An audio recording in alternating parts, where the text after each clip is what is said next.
The most important difference is the actual criteria in claiming.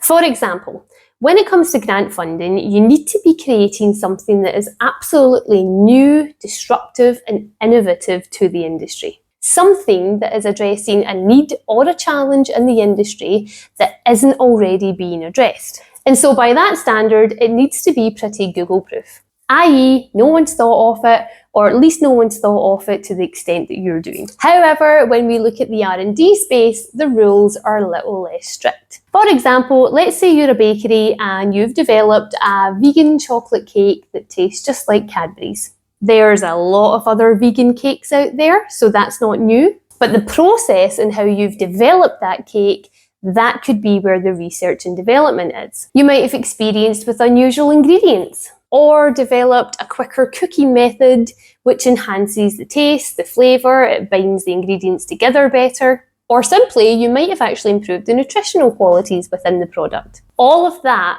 is where the research and development is. So definitely different rules for both. With that being said, however, R&D and grant funding do go hand in hand. So I absolutely urge you to start following funding experts so that you can maximise your knowledge on both of these subjects.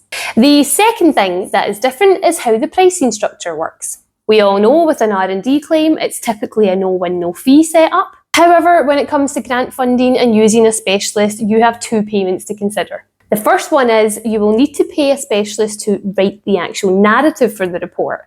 And that can vary between, let's say, 5 to 10k, depending on the pot. The second payment will be a percentage of the win fee.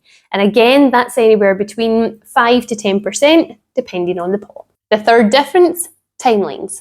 Let's take an R&D claim, for example.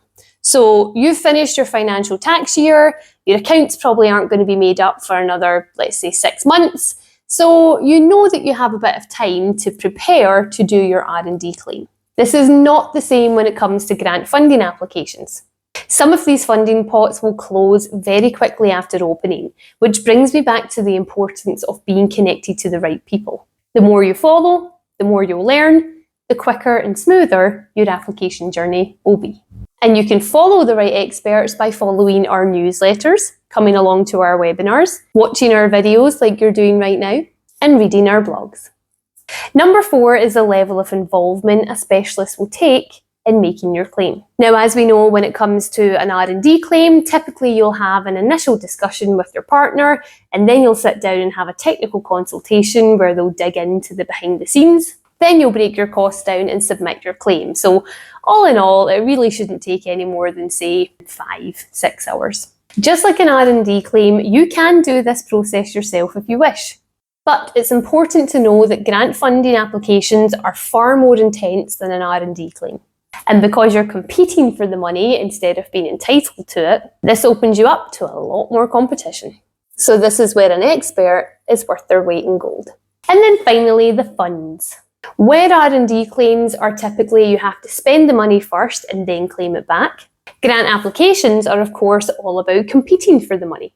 So you need to know first off, you might not actually win. Secondly, you might not get 100% of what you're going for. It may be only up to 70% that's funded. Also, you'll want to understand how you can actually spend the money when it comes to subcontractors, particularly those overseas. And finally, you need to be aware that you don't actually get the money until 3 months in arrears. So you will need to have some starter funds to get you going.